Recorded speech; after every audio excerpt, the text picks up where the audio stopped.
You open your eyes. It's dark. Not city dark, not bedroom dark. The kind of dark where you can't see your own hand. Something is breathing nearby. You don't know what it is. You don't move. This is 50,000 BC, and you just woke up in the Stone Age. No phone, no map, no food in the fridge, no doctor, no police, no shelter, just you, a forest, and 24 hours to stay alive. Most people think they'd survive. Most people are wrong, because the Stone Age wasn't an adventure. It was a daily war against everything trying to kill you. The cold, the predators, the hunger, your own tribe. And here's the part that no one tells you. Your body right now, the way you crave sugar, fear the dark, feel safer near fire, all of that was built in the Stone Age. You didn't leave it behind, you brought it with you. So let's find out what your first 24 hours would actually look like. No Hollywood version, no survival show, the real thing. Hour 0. You wake up on the ground. Not a mattress, not a sleeping bag. A pile of dried grass pressed against a rock wall. This is your bed. And it's actually not bad, by Stone Age standards. Ancient humans made beds from layered grass and leaves. Archaeologists found evidence of this at a site in South Africa, 77,000 years old. They even burned them regularly to kill the insects. So yes, your ancestors had a bedtime routine. It just involved fire. You sit up. Around you, maybe 20 to 30 people are slowly stirring. This is your band, your tribe, your everything. In the Stone Age, the tribe was survival. Alone, you'd be dead by nightfall. These people share food, defend each other, raise children together. No one owns anything. There's no concept of private property. What one person catches, everyone eats. What one person suffers, everyone feels.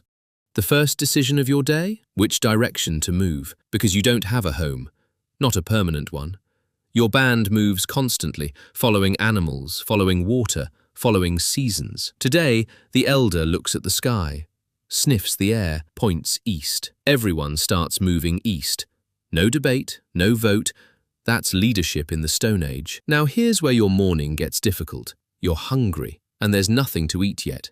No breakfast waiting for you, no quick snack. You have to find everything you eat every single day. The women and children spread out first, looking for berries, roots, nuts, mushrooms, edible plants. This gathering isn't glamorous.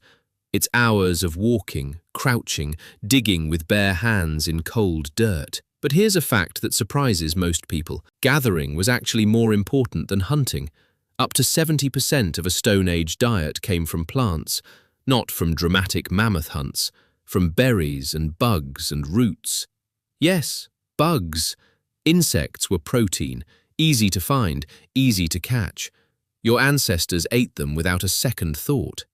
The next time you see someone on a reality show eating an insect and gagging, just remember, that's 50,000 years of evolution making you forget your own diet. The men begin preparing for a hunt. This is not casual.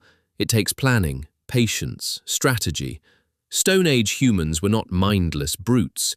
They were intelligent, coordinated, tactical hunters. A Tel Aviv University study found that for almost 2 million years, humans were specialized hunters of large animals, not scavengers, not just berry pickers, apex predators, but apex predators who could get killed in an instant. Because you're hunting things much bigger than you. With a sharpened stick and a rock, let that sink in. You, right now, armed with a spear made of a stick and a flint tip, going after an animal that weighs half a ton, and the plan is to get close enough to throw it. This is your morning. The hunt begins. Silence is everything. The hunters move downwind so the animal can't smell them. They've been tracking this deer for over an hour. Footprints in the mud, broken branches, fresh droppings. These are the clues. This is the skill. A lifetime of reading the forest like a book. Then, the moment. The lead hunter raises his arm. Everyone freezes. The deer is 30 feet ahead, drinking from a stream. 3 spears fly, 1 connects.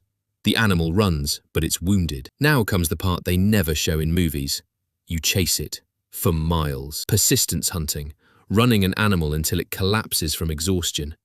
Early humans were not the fastest animals on the plain, but they were the best long-distance runners on Earth. 2 legs, upright posture, ability to sweat. While four-legged animals sprint and overheat, humans just keep running and running and running until the animal gives up. This is why you can run a marathon. Your legs were built for exactly this. An hour later, the hunt is done. And here's the open loop no one talks about. Getting the meat home is almost as dangerous as the hunt, because you're not the only predator in this forest. Wolves smell the blood. Hyenas follow from a distance. Cave lions, bigger than any lion alive today, watch from the tree line. Your group walks fast, stays tight, makes noise, because silence now is dangerous. Noise tells predators there's a group, not a lone target. You make it back. The fire is still burning. Someone was keeping it alive all morning, because in the Stone Age, fire is everything. Fire is warmth. Fire is cooked food. Fire is light in the darkness. Fire is the reason predators don't walk into your camp at night. And fire is almost impossible to restart from scratch. Some bands kept their fires burning for years. One Neanderthal cave site showed a single hearth fire maintained for 1,000 years. 1,000 years. That fire was older than most civilizations. The meat is prepared, cooked over the flame. Everyone eats together. No plates, no utensils, hands, teeth, shared. This is the midpoint of your day. And here's what's strange. Right now, you feel content. Full belly, warm fire, people around you. Studies of modern hunter-gatherer tribes suggest they work only 4 to 6 hours per day, less than you. The rest of the time is rest,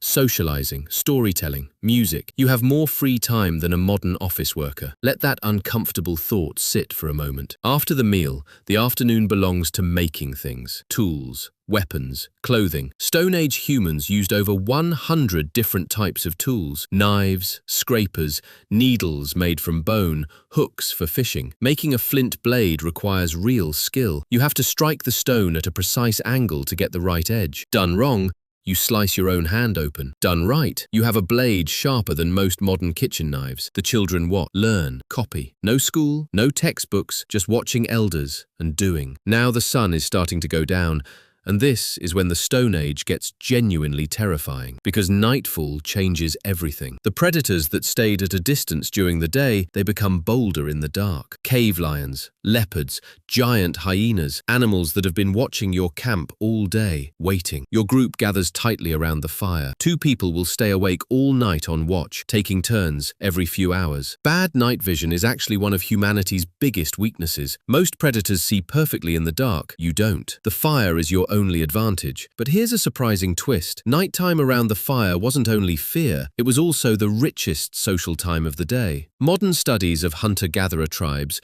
show that nighttime fireside conversations were dramatically different from daytime talk. Daytime, practical, food, work, territory. Nighttime, stories, dreams, spirits, art. This is where human imagination was born. Sitting around a fire in the dark, scared, full, together, telling stories to make sense of a world that made no sense. Your ancestors painted cave walls not just for decoration. Some researchers believe it was ritual, memory, teaching. The oldest cave painting ever found is over 45,000 years old, meaning someone, in the dark, by firelight, made art. Not because they had to, because they wanted to. Now it's deep night. The fire crackles. Someone is singing softly. A child falls asleep against an elder's shoulder. You are cold but not freezing, tired but not broken. And here comes the hardest part of your 24 hours, the part survivalists never talk about. You get sick. Nothing dramatic. A cut from today's hunt got dirty, small wound, infected, and there's nothing anyone can do. No antibiotics, no antiseptic. Some plant remedies passed down through generations. Maybe they help, maybe they don't. In the Stone Age, a small infected wound could kill you within days. Life expectancy was roughly 20 to 35 years, not because life was short, but because danger was everywhere, always. Dawn comes. You made it through the night. Most people did, on most nights. That's why we're here. But here's what I want you to take from this. Everything you call an instinct was built in this exact moment. Your fear of the dark, Stone Age. Your love of fire, of warmth, of being near people, Stone Age. Your craving for sugar and fat, Stone Age survival programming. Your 3 a.m. insomnia, eyes wide open listening for sounds, Stone Age watch rotation. Your need to belong to a group, to feel the tribe around you. Stone Age. You didn't evolve past the Stone Age, you evolved inside it. And then you took it with you into every apartment, office, and city you ever lived in. The modern world is only 10,000 years old. Your brain is 300,000 years old. You are still, at your core, the person sitting by that fire, listening to the dark, hoping the people next to you won't leave, telling stories to make the fear smaller. That's not weakness. That's the oldest survival strategy on Earth, and it still works.